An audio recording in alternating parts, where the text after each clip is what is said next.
Edilson, bako biam de. Adam. Me ba ye na be hu watch na me di nkoma na ma adwen ba so. Se say de. Oni CR7 mo na e kom. Edilson na watch na go do total ho sa. Fache Kwame ntina me. Fache camera here na. Kwame, na won go do total here no. Ayo go do na. Ai. E we do bi ankoto nso. Baby a Biggy koto ni de no ho no. Oh, yo chiro ma koto okay. Odi nkoma wo kasa e da mo be hu nti. Kwame ye ni nkoma. Why? Ye ni nkoma. Ken, good. Me das. Mo di fifie no wan ba ha. You know you too good.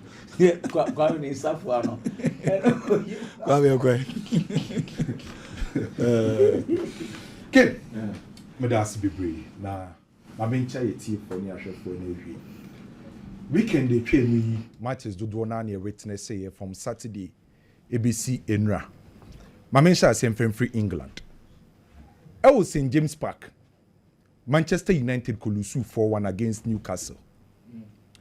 The Newcastle for the year Manchester United recently no. Say dear Newcastle for answer at the Manchester United bobuku no so. Because we share Manchester United ni Newcastle omo last 6 games are Manchester winning mu baako pe. And they move 5 Newcastle winning. So how Newcastle dominating Manchester United recently. And for the first time since 1931 Newcastle for it a double league game over Manchester United. Our match Manchester United home and away. The last time you say Newcastle ye be at Manchester United 1931. And to say dear Manchester United in Newcastle games so clear say Newcastle dominating Manchester United. But Ken, game na me witness say idea na amorum di ra game na enye bad. By problem ni say profiles now or person mo execute sa approach was wrong. Because Manchester United if it is say Amorim before bobuku no aye 3 back na obo. Against Newcastle the coach ni decide so obey na say obo ne 3 back ka 3 back no aye learn Euro and they operate as a left center back. Mazraoui as the right center back. And the 3 defenders and as a 3 back no do ogina finfin Kwesi Broni beka so ye sweeper no na ye Lindelof.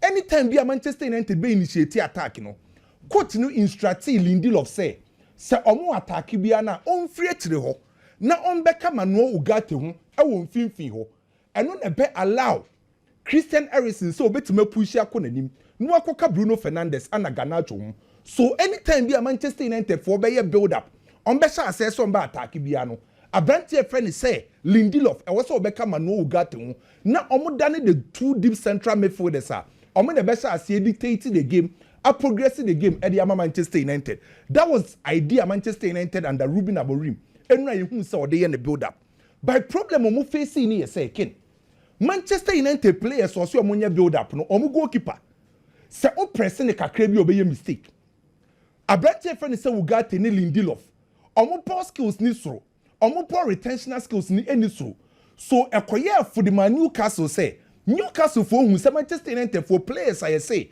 omo build it from the back and from brain mo no omo kra ball na o press omo kakra bi omo kire omo so ade Newcastle for ye wo game ni say omo be press Manchester United high e Manchester United ankasa half na in the process of omo pressing no Newcastle decided say omo be very aggressive in omo pressing so omo press Manchester Manchester United half at the same time on the command to man and Ubehu Isaac Ubehu Harvey Benz one Murphy Joe Linton one Bruno Guimaraes sa players when an press Manchester United for our Mancasa half Abrom very aggressive and man to man and my Manchester United lose a lot of balls and my Manchester United a lot of mistakes and errors our Mancasa chiro because players I say omum build up no omu crabo na o press your man on be panic on be mistake and to ken uni masri se me wo game nim when you see a ball game in area no Manchester United lose possession 50 times danger zone Manchester United danger zone no man kasa half no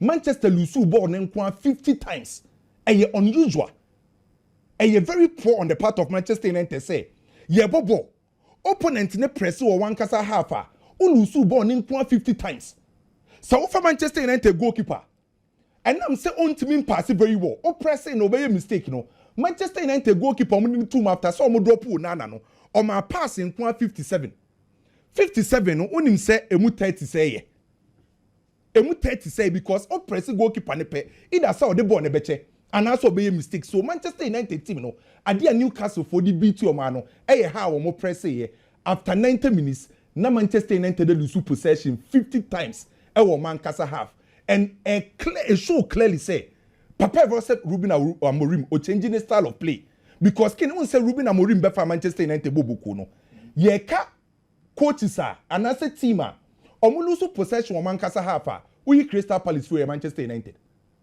If it is a Ruben Amorim be for Manchester United, Crystal Palace ne lose possession more times e Mankasa half.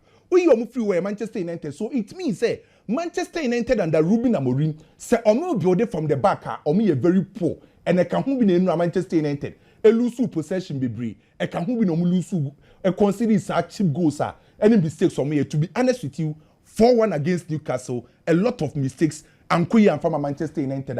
Manchester was almost show me coach na was also san insano. Na oya dia players be feel comfortable because Mano got Temone, Lindelof no omu players omu krabo now press your man on be panic no my a lot of mistakes. Chelsea also go 2-2 against Ipswich Town. A game back to be honest, na me say Chelsea be win the game no. By a ball 90 minutes ni na wie no. Na Chelsea akwa draw. Chelsea target ye say ye bebo season na wie no. I was so qualified to the UEFA Champions League next season. Good for the English clubs. And now UEFA coefficient, say England for the 5 slots. And UEFA Champions League next season.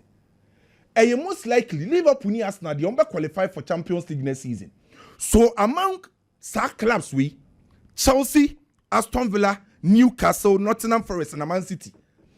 Clubs no be pre 3 slots. No, I'm so ba ko me ansa ne betima qualify for next season UEFA Champions League. And to say we Chelsea na o pesa obo Champions League ye ntena fie and draw against Ipswich. No disrespect to Ipswich bobuku no. And na eye me de say na we video say Chelsea na nkasa supporters at the time anyoma mu ye den dem omo no. Chelsea supporters tia players na di omo nye say omo fie coach ni instruction because the coach na tire omo no emfa results no embrate me friend say Chelsea. Adia ba ko ha Chelsea this season aye me ya. Aye the kind of points be at Chelsea are dropping and what's the points and say Chelsea lose. Omani Ipswich home and away 6 points. Ipswich afemu 4. Watch Chelsea bako abebo draw was Stamford Bridge. Chelsea any Crystal Palace ball fie sa match na ni say Chelsea ball draw or draw ye. Chelsea etne fie Nottingham Forest ball 1-1. Sa match na ni say Chelsea ball draw or draw sa game no.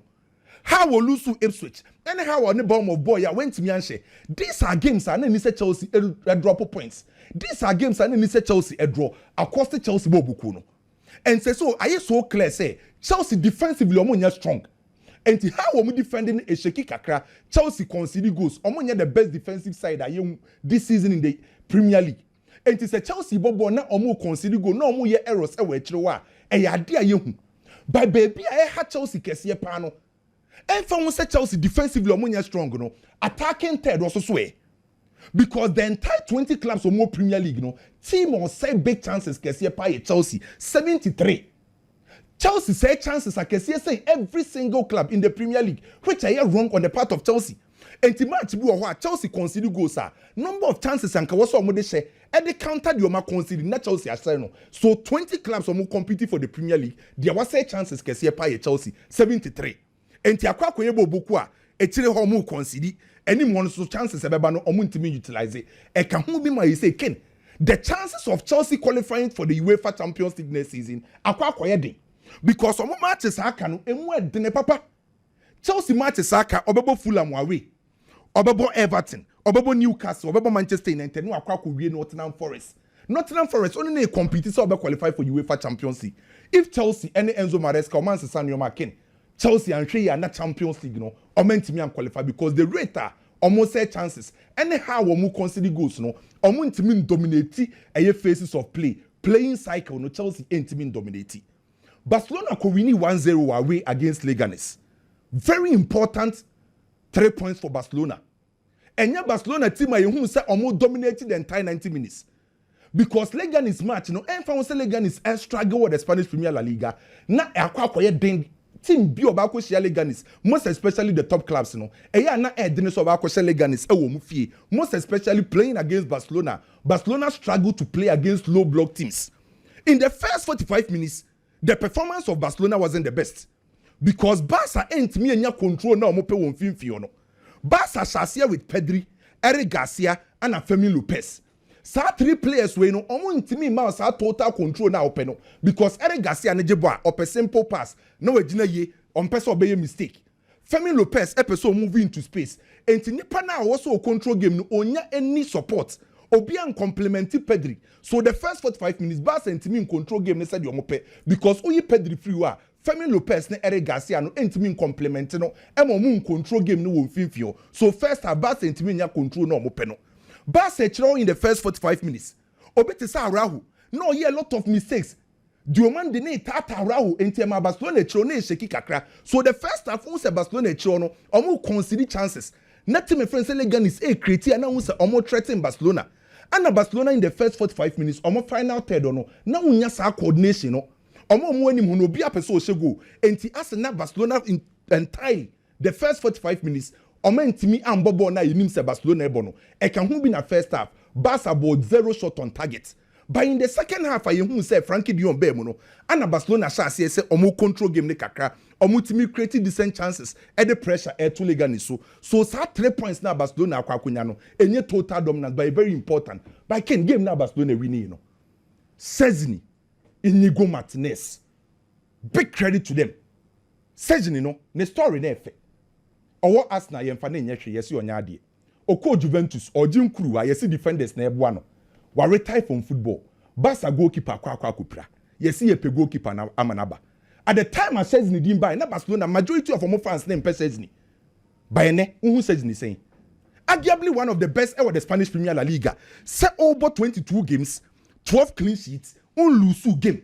La Liga, Champions League, Copa del Rey, Barcelona Abrante defense Szczesny bo mama do sa level me kai pass Szczesny ba Barcelona o kan say pressure on so no mistakes na ontimi embo sa ball playing ni bi ontimi sweepy by papa your friend say Jose Ramon de la Fuente on e Barcelona for goalkeeper trainer wasesa Abrante we ni ball say so ye enyam nwa say oje man of the match against Leganis because oye crucial saves are ebo Barcelona and you talk of Inigo Martinez eyeme dey say Friday no onse na ye kan asem or your last man tackle, sa tackle no yeah, you know. And to say you be a go. When I'm Madrid for instance, I can was some papa. And there be more credit man Inigo Martinez. I must say about Jabo unko Jenny mu be a bar. Inigo Martinez na. Others was what? Amuna yadi. Because our last man tackle we know.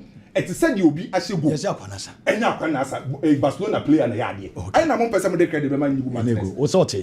Mate. Almost no nkwa. Mon fa credit man Inigo. Yes, Rahim Sterling crowd when you dey crowd beton. Mon fa credit man Inigo Martinez. Ball na Abrante we ball no. Na Barcelona chiro no. Na omo leader e ya Rahu.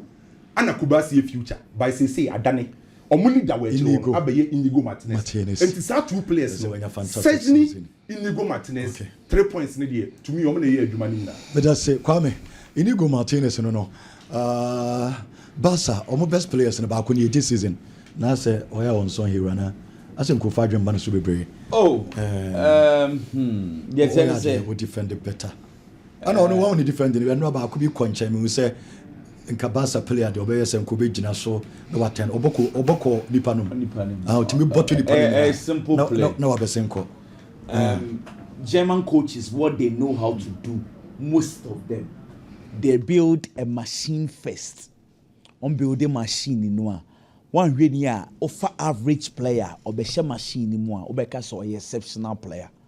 Jürgen Klopp team no building with Liverpool. They be kept on telling people say, if you are not careful, you will term Andrew Robertson as the best left back in the world. But he was ordinary. But see, the system is there. We build the system not the tour into obi oba she will be obeka so nimbo nebo. Gerard Martin onya de ba kokra o. But Barcelona team no more bomb and team say was a system ni mu no obobo. German coaches so we build a system system ni nya fa wia obi abetinya ba be shem obebo boni. That's why I love some of these coaches. Hwe ameka some chill. Inigo Martinez sa tackle no ye no. Ball no na Gerard Martin na bench striker no. Now, experience onibi. It is a Gerard Martin and Kobedi playing in James Musama boy like Bobo on the Now, Inigo Martinez sprinted or giddy. Or drew one. Oh, yes, I tackle na any menu. Tackle na oye no onimadia oye say. A bit nyaba so be red card, but does he care? He does not care. Referee the 4 minutes at so you have 91 minutes. So the red card. Barcelona said Barcelona maintaining the 4 points. In fact, so I was main found make the red card. If I get the ball right, I am a hero. He did not care because Ken Fanese and Cabone Kwashay and Kane Camino didn't come away. In Barcelona was 68 points. In Madrid was 66 points. 2 points per El Clasico. Barcelona last game of the season. Omokwa let's go Bilbao with you. Hey, and you more de brutal. And it's a for fun and yet trust how. It is a tackle nankwa. In Camino Kase can command 2 points per. Can we be able to see? It's everything about that game had to do with Inigo Martinez because I start the game 12 minutes. Buena Oshe Lehanes number 10 Rabba or Fabobi Danny no trainer for wings view and then first chance of Munya Antimera Echo Boy Hoja Station ye same way. It was such a difficult game. Such games you need or plus individual skills be. We a Gerard Martin inexperience anka Echo. Nenso so per the experience of Inigo Martinez, that crucial 2 points. You may see, we have a discussion about our 2 points, and that 2 points, a play win at their mom. Madrid ni Alaves. And you na me worker. Kwame, Ken. Me too worried about Rodrigo Goes goals no. Me name what is happening. Dibia me kwatna Madrid game echi me bumper say, Charlie, I want this guy to come back to normal. I was counting my kind Ken says 20 games was one go pay. 20 games. I am worried about him. Because Rodrigo Goes, he's one guy so form one. Or yet Juma de Madrid team, defensively, offensively. But the goals are not coming. Number the highlights and the major one in the game. Hey, Kylian Mbappe tackle no koyen Ken me pet Madrid ni Barcelona sa nkomona ya na nkofudi no.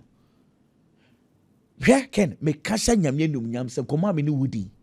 Say Alaves player and a could see Kylian Mbappe ka by this time Florentino Perez nka omu bebu bulale ga dan kra se nka nkofo no ye mo be 10 years. The tackle was bad. Na soto grado die I am extremely disappointed in that referee. Say the report or trace him say it was just a normal tackle. Yeah. I understand. Mbappe once said that so could boy, the intention it was not intentional. I understand. But should the impacts? We nyamya don't kept was say boy in the career. It is such instances no. La Liga match say referee write it ultra. Ebiomit me and say 3-4 games. E idea or this season and get Korea amuni hetefi. Also ko stamp ne crowd ye West sa. Referee is some was Spanish La Liga ne to de bia me hu omu ye kra. Yan call man you game no.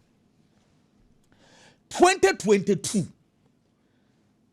Yeah discussions Eric Ten Hag. Manchester United first game. And omo boy na Brighton be show omo 1-0. A 2-1. And it's United as so started bio. Someone started bio ne say lose this started but and Eric Ten Hag watch this very carefully. Second game, now Brentford above Manchester United 4-0. Na di here na the goal. No mo start here di here. Di here ye hunso, di here ye hunso. Na United the defense no enye and no nedi ahometia Manchester United had to go and pay over 60 million pounds for Casemiro. Casemiro ye torne ba say team no enyunu they were conceding chances. Listen to this. The word and the reason why they went for Casemiro was that the team was conceding chances since say conceding chances near bad then we should bring in Casemiro. Number stoppers had you know. Casemiro by Uncle Siaga. Okay. Some of this Manchester United defensive problems. And then Alessandro Martinez guys ni nyina bae. Ekwesi sen. Yankwesi baby. Okay. Let me bring you back again. 2 years ago, Near some Manchester United problems in a defensive na Harry Maguire. Yet 2 years, Maguire da pass, da Maguire crown Bobby Cranny a pad, ya kwa question is on name Manchester United a concede chances. Says I am Maguire view. I Andrew Nana. When are we going to stop individualizing Manchester United's problems? I want to ask these questions. I understand. Onana no the says hey, we're losing the form. But individualism. Let's look at the solution. So let's look at the problems once and for all. Because last year, Ken, what him say a real season, you know, Manchester United share 57 goals, conceded 58 goals last year. Amorim ba ye was 49 goals, or conceded 48 goals. Ten Hag the same, Amorim the same. Amorim omogun ni masio. Ono na egu no hu animu asa na so mo na egu no hu animu asa. Ba bi odu ya na wiase nyina hu ni se coach say ba wiase nkura na ba ko nie. A bit of Vias boss. So when you care for career no. Enti say United and Amfadia the next one enya big club. Said the Vias boss dey na kwade nam Tottenham na clubs na kana later so a president in ma. Porto. So Amorim dey na hadwin because obi anim so yade. Okay. Ana dear Mitchell Montias, who's a coach no or yadi, but Renko and fat team no enkoyi. So that is why I make us say, you see, my problem is that Manchester no, ye per se, yen scapegoat you be. Maguire de Nyamishan they say de na suma jono ye de akwesho bi. Omo per scapegoat him too much. Casemiro ba no nya de ana. Oba it say. I don't know place ni nyina ba Manchester United omo they come with a good prospect omo ba no more talent na. When Di Maria mo ina ba. Exactly. So they have a problem we need to start analyzing, not just Andrew. And you're in a problem no. The problem has persisted. And until I make a say even the here say he got 4 kind of no. It got to some point in time almost was he was conceding chances and goals be over. Na share before. Well, anyway, the here Fali Ramadani on the Koulibaly ni Edouard Mendy moko Saudi Arabia. Inti Ebia Ramadani any agent. And until now, you see Ramadani were legs for Saudi Arabia a lot. And again, Manchester United was so torn. And no Old Trafford and yeah, so I mean currently yes, Saudi bets me on 35 40. So almost on 50. Yeah, so say the unya 50, unya bear 40 cry you take it. Unana. What me? I want him to leave. He should leave. You say then say be it. Obi wako na for na all ba no. We are just hoping Saudi and Saudi Dianka 17. 17. 17. Now Robert Sanchez say. Robert Sanchez. So Sanchez be 14. 15. Ken. Ade akoso with Chelsea no. A serious case. Asembe. Hwe. Coach no. Say Abramovich and Kenne ya pamu coach no. Kana John Crombe pamo no. How on earth say coach mashishe team? Hwe mama ka asem cho. Eye 1-0 no. Ena sa de ni see you. 1-0 Chelsea supporters near frustrated. Frustrations ni nyina say Man City a share omni Man City na pre Champions League slot. Newcastle were 2 games at time no more 2 games ebo. I share free gym. Teams omni Manchester City for any Chelsea air competing nyina share. Chelsea fans ni nim say e ka Chelsea last 4 games obebo Liverpool ofie, obeko Newcastle away, obebo Manchester United ofie, okwa akowie or Nottingham Forest. Chelsea fans enim. It's the last 4 games na nya good ye. It is a Ubeshia, Brentford, Ipswich, Fulham, Everton. I was so share. And we lose. Coach is shady, yes, sir. Etio, and no about against Brentford. Ipswich Town would be share. And the Chelsea conceded 1 goal. And a goal kick aba. Supporters the wolf say Nkofo na say passing from the back and yes omumpeo. Almost say passing from the back now and Robert Sanchez onyade see him passing from the back. What the ball name Levi Kwame onye Chaloba nyade e was passing from the back. It's Chelsea far ball no. And Levi Kwame ko start say him passing from the back no pia ball no. Opia ball no the ma Robert Sanchez na Robert Sanchez the ma toss na Darabia you. Na Darabia the ma Chaloba tell. Chaloba the ma body be di Chaloba on and omo press Chaloba.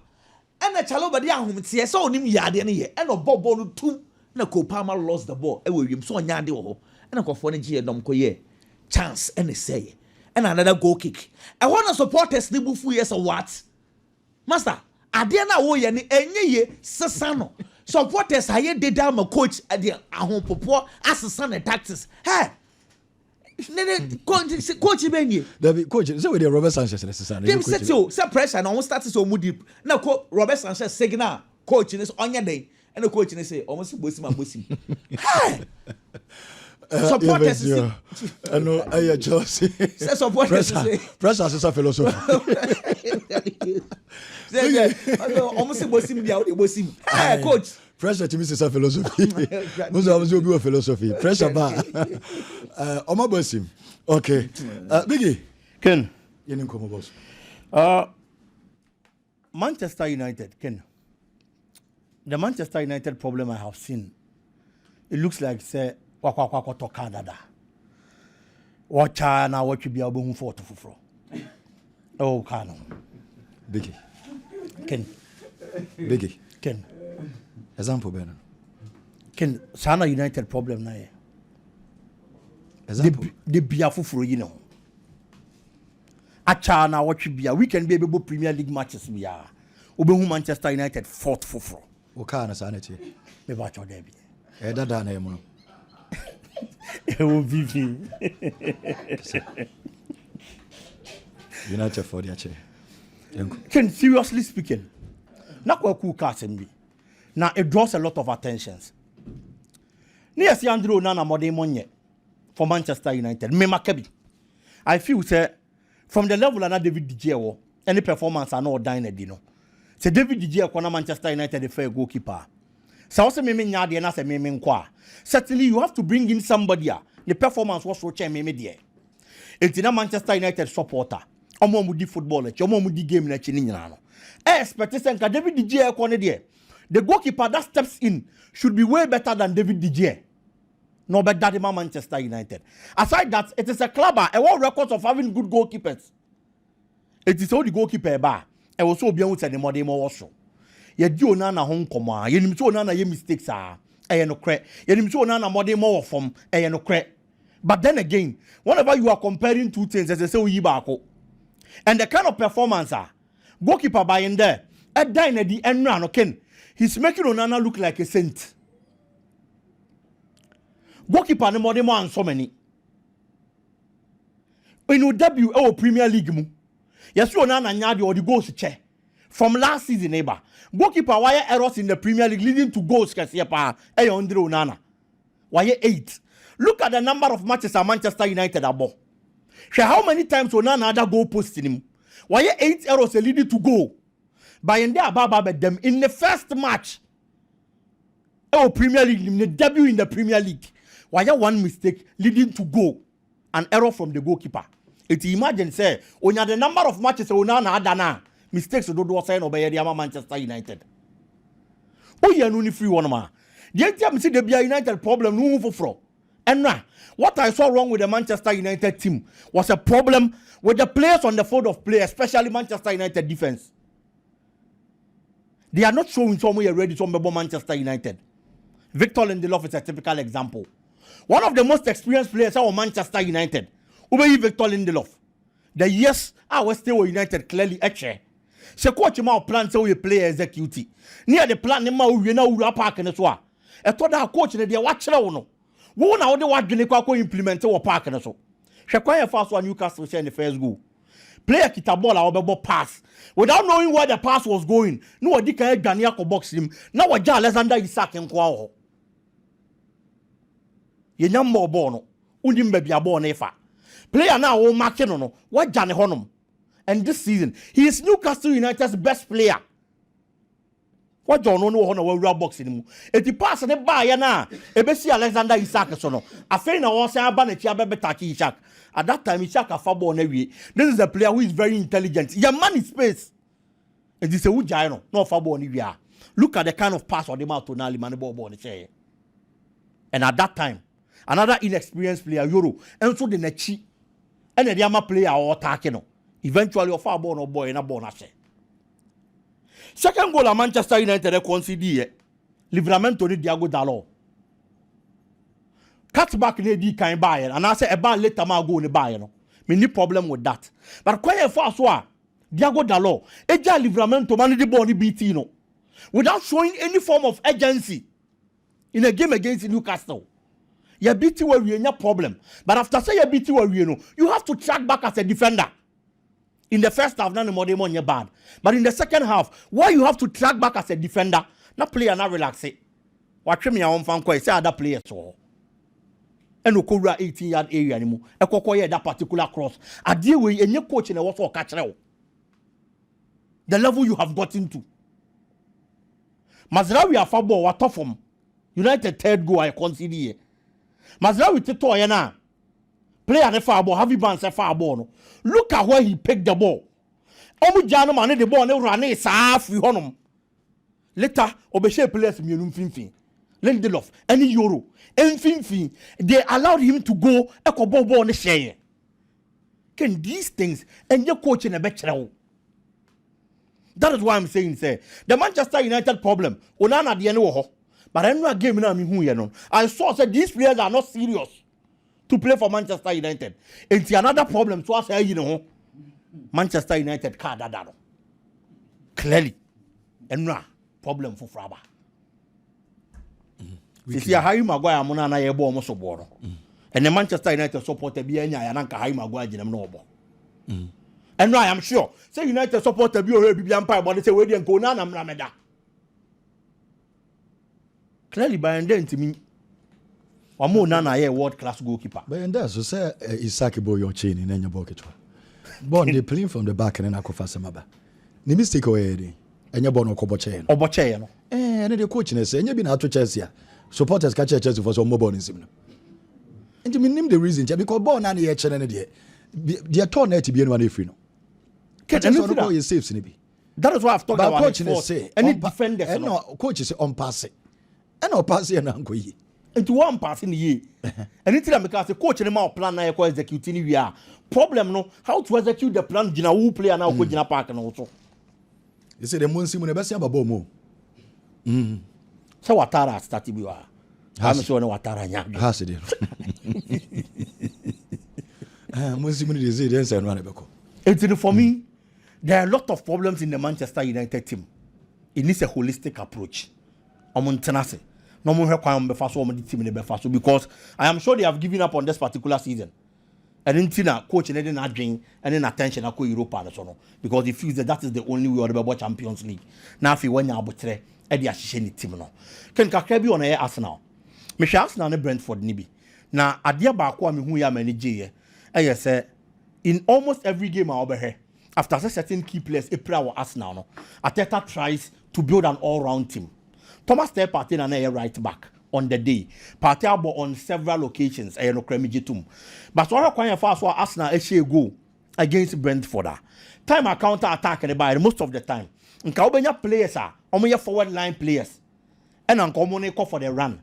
But in this instance, Declan Peke Bono, it was Thomas Teh Partey. Running.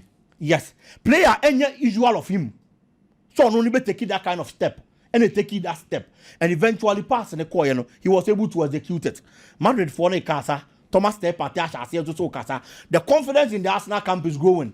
Now me feel saying commit me the 3 maximum points to build the momentum to play the Real Madrid game. Unfortunately, yes, but at least that kind of performance I mean, and the all-round team and Mikel Arteta air building, Jakub Kivior, who has been a bench warmer, any opportunity, but and in every game he plays, he gives you something good to talk about. And I believe say on Wednesday we are in to watch something good between Real Madrid and Arsenal. That draw, and Madrid no, I am happy to part because these are players that have played to that level. Wabakwa do Champions League in the finals, and he has that kind of confidence. Or inspire other players, going into that particular game. Beautiful football on Wednesday in Shekin. Okay, I know Biggy. Biggy Meda was say Dr. Dawood. Emma Rimfi said Dawood Heba Hospital.